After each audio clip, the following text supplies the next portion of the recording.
Counting शुरू हुई है और उधर आप जाएंगे पूना पार से जब बढ़ेंगे तो चौहानों का ही बेल्ट है। तो इसका मतलब कहीं ना कहीं कि भारतीय जनता पार्टी जो है अपने गढ़ में ही चुनाव जो है हार रही है। पिछली बार भारतीय जनता पार्टी को अधिक मत मिले थे उधर पूना पार से जब गणना शुरू हुई थी। तो अभी तो आपके सारे बेल्ट जो कोपागंज है, आदरी है, घोसी, कस्बा है, सब कुछ पड़ा हुआ है। तो यह मार्जिन कम से कम 40,000 से ऊपर तक की जाएगी। कुछ लोग कह रहे हैं पूना की आप बात कर रहे हैं, चूना लगा देंगे, भी समय आएगा तो। देखिए, जनता जब अंगड़ाई लेती है और यह लोकतंत्र बचाने की लड़ाई है। चुनाव यहाँ जनता वर्सेज प्रशासन हो गया था घोसी में और जनता खड़ी थी सुधाकर सिंह के साथ। जनता लड़ाई लड़ी। लोग मान चुके हैं कि अब हमारी जीत हो गई। बिल्कुल भाई, इसमें क्या संदेह। अभी देखिए 6वां 7वां राउंड की गिनती जो हो गई है, लगभग 10,000 का अंतर आ चुका है। तो आप 33-34 राउंड है, आप देख लीजिए और उनके गढ़ से ही हम लोग जीत रहे हैं। तो यह इंडिया अलायंस जो एक बना है और जिसमें भारतीय जनता पार्टी जो झूठ और नफरत की जो खेती कर रही है, उसके खिलाफ घोसी से एक संदेश पूरे देश में जा रहा है। जिस तरीके से चुनाव के दिन प्रशासन ने तांडव किया, मतदाताओं के पर्चे और आधार कार्ड तक छीन लिए, जनता का आक्रोश बहुत बड़ा था। आप पीछे नहीं हो, आप पीछे चलिए। अध्यक्ष जिंदाबाद के नारे लग रहे हैं, क्या है? देखिए, ये चुनाव 2024 का जिस तरह से दारा सिंह चौहान ने घोसी की जनता को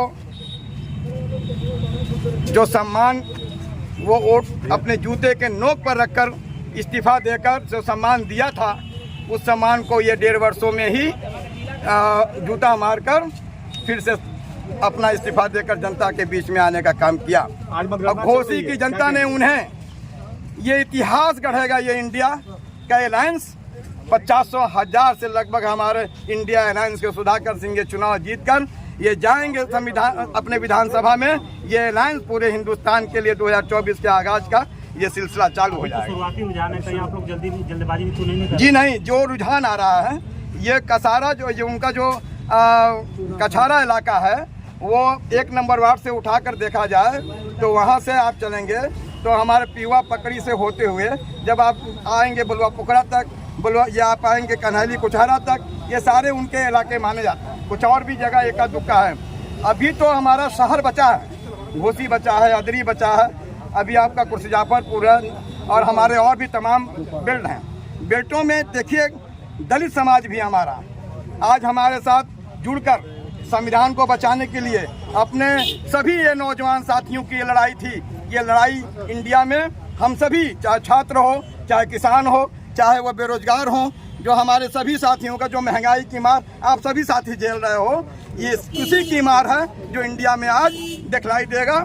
जय हिंद। मैं इसी का आप लोगों को अपने पत्रकार महोदय से भी कहना चाहूँगा, उसी के आसार हैं जो इंडिया बना है। 2024 में इसकी जरूर असर पड़ेगा, हमारे मोदी जी इसको देख लेंगे।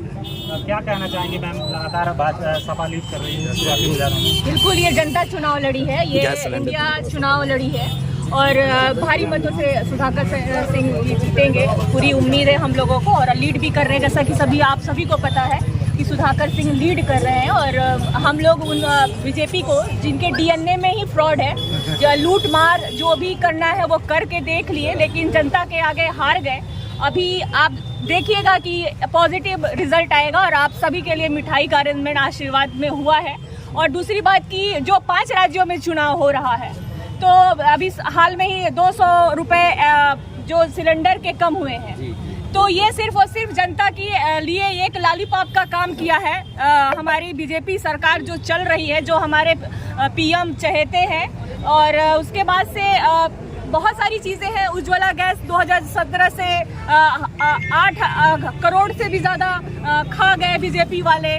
2020 से सब्सिडी बंद है। तो बहुत सारी चीज़ें हैं और बहुत सारी चीज़ें, और मैं यही एक ही मुद्दा है मेरा कि भाई अब आप लोग आराम से रहिए, अब कुछ ज्यादा वो करने की जरूरत नहीं है। सुधाकर सिंह घोसी से रुझान है, लगातार सपा के पक्ष में जा रहे हैं, क्या इसमें कुछ बदलाव हो सकता है? बिल्कुल बदलाव नहीं होगा, ऐसे ही आगे बढ़ते ही जाएंगे, क्योंकि जो बीजेपी का बेल्ट है नदवा सराय, उसमें लीड किए हैं, चौहान बस्ती है उसमें उन्होंने लीड किया, तो बाकी सब तो छोड़ ही दीजिए जी।